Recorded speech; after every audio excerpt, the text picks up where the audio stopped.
Arithmetic sequences. An arithmetic sequence is the list of numbers that follows a pattern. So, and it's a specific pattern. So let's take a look at one. For example, this list of numbers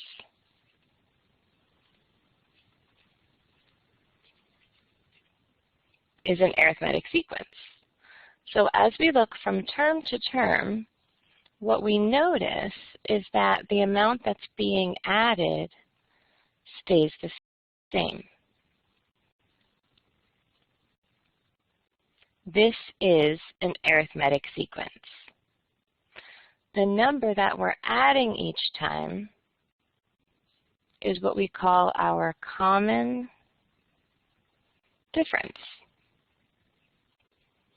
Now you might say to yourself, well, why is it a difference if we're adding it? Because anytime you look at one term to the next, the difference between them is the same. So in this case, our common difference is 3.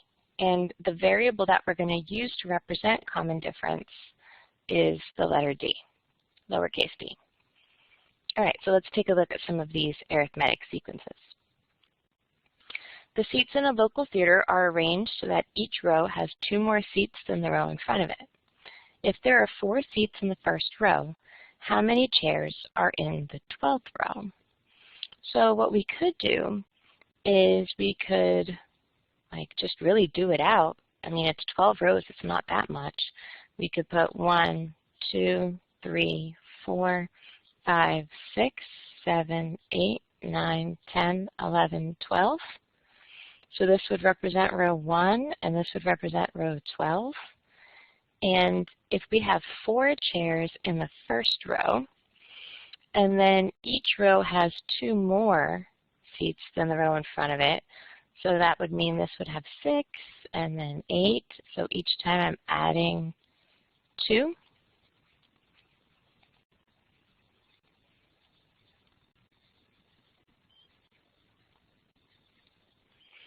And then that's it. I have my answer. There are 26 chairs in the 12th row. Now, there probably would be an easier way to figure this out, which might come in handy because in this case it was the 12th row. What if I wanted to know the 57th row? I wouldn't want to have to go through all of this.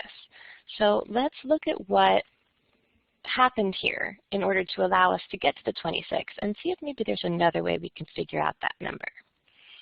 I started at 4, and each time I moved from term to term, I added 2. And I added 2.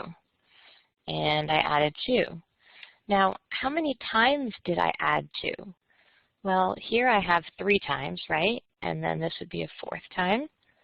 5th, 6th, 7, 8, 9, 10, 11. I added 2 11 times. Now, the term I was looking for, or the row I was looking for, was row 12. But I didn't add 2 12 times. I added it 11 times. Because although I've got 12 numbers listed here, the spaces or the jumps in between those any two numbers, there's only 11 of those, right? I've got 11 jumps here from number to number. So the number of jumps is always going to be 1 less than the number that you are trying to find. So if I were to write this out, write what we did, we started with 4, and this was to get the 12th row. So I'm going to call this A sub 12 because that index number means the 12th one. I started with 4, and then I added 2, and I did that 11 times. Now let's see where these numbers come from. 4 is my first term. 2 is my common difference. And 11, I know, is 1 less than the row I was looking for. So I can make this even more general by saying To get any term, I start with the first one, then I'm going to add the common difference times, and inside the parentheses, I know it's always going to be one less than the number I'm looking for, so we would write that as n minus 1.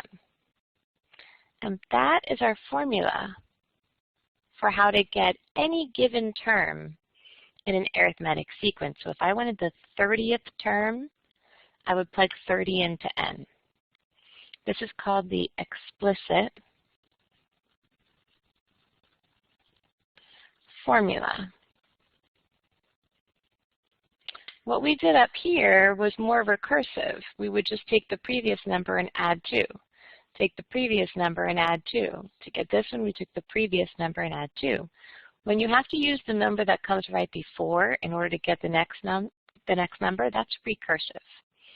This is explicit because if I want to get the 23rd term, I don't need the 22nd term to get it.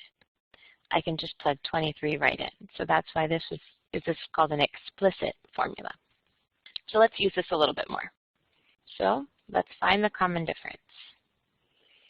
We know that I'm going to start at the first term, a sub 1, and then I have a sub 19. Those are the two values I'm given. In between those two values, I have to add the same number over and over, right? I'm going to add d. How many times am I going to add d? Well, if I go from the first term to the 19th term, there would be 19 numbers listed, but that means that there would be 18 hops from number to number. So I would add my common difference 18 times. So let's look at what that increase or decrease in this case is. My first term is 122, and my 19th term is negative 40. So this time I'm going down. I'm still going to subtract to figure out how far down, what the difference is between these two numbers. 122 minus negative 40 is 162. So I went down 162. So what number times 18 would result in a negative 162?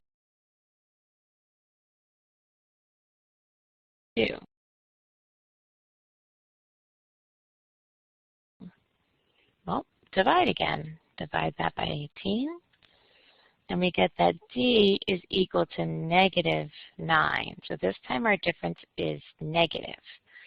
But I'm going to use the same formula. A sub n equals a sub 1 plus d times n minus 1. And I'm going to plug each part in. I'm looking for the 28th term. The first term is 122. The common difference is negative 9. And the term I'm looking for, again, is 28. So that's 122 plus negative 9 times 27, which is 122, well, plus a negative. I'm just going to write minus because it's the same thing. Let me multiply that out. 9 times 27, 243. And then we subtract, and I get negative 121. And the last one that we're going to look at has an arithmetic sequence that's given in the form of a table. Now remember, these sequences continue forever, so even though we don't have it written here, this table would continue forever. We're going to create an explicit formula and then list any restrictions on the domain. So let's start with this part, create the explicit formula. Well, we know that this is our formula. And in order to write this formula, I have to know what the first term is, and I have to know what the common difference is. Then I just plug those in. Well, my first term is clear. So my first term is 23. That's my a sub 1. And then I have to look for my common difference. So we look from term to term to see what's being added each time. The first time it looks like I'm adding 8, and the second time I'm also adding 8. So my common difference is 8. Now I can take those two values and plug it into my formula here. So a sub n is equal to my first term, which is 23, plus my common difference, which is 8, times n minus 1. That's it. That's our explicit formula. Now to list any restrictions on the domain, that just means that you're looking at the x values, which in this case is my n column. Remember that x is always the input. N is what I'm inputting, and then a sub n is what I'm getting out. So if we had to write these in terms of x and y, these would be my x values, and the output would be my y values. So when it says restrictions to the domain, remember domain means you're looking at the x values. If it said range, you would look at the y's. Okay, so for the domain, I see that my sequence starts at 1, and then it just increases from there. So all of the numbers that I would have in my domain would be any number that's greater than or equal to 1. So my domain would be n is greater than or equal to 1. And that's the second part of my problem. And that's it.